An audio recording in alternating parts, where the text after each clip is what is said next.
मेरे अब्बू के मोबाइल में सबके नंबर हैं, लेकिन अल्लाह का नंबर नहीं है।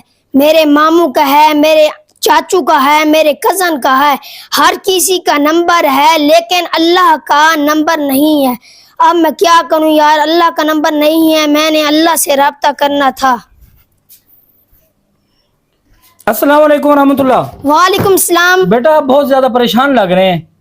अंकल, मेरे अब्बू के मोबाइल में हर किसी के नंबर मौजूद हैं, लेकिन अल्लाह का नंबर नहीं है। अच्छा बेटा, कोई मसला नहीं है, ये कौन सी बड़ी बात है। मैं आपको अल्लाह का नंबर बता दूं? जी हाँ, अल्लाह बताएं। की जात तो बड़ी गफूर रहीम जात है, हनानो दयान जात है, 70 माह से ज्यादा प्यार करने वाली जात है।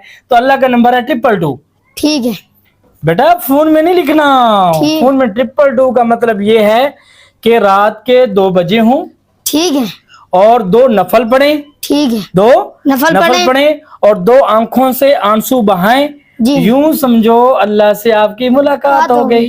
ये तो बहुत आसान तरीका है। जी बेटा, आपको अब अल्लाह का नंबर मिल गया। जी हाँ। अब आपकी परेशानी दूर हो गई। जी हाँ। जी बेटा, बहुत शुक्रिया। अस्सलाम वालेकुम रहमतुल्लाह। खुदा हाफिज। ये तो बहुत आसान नंबर है, मैं वैसे परेशान था।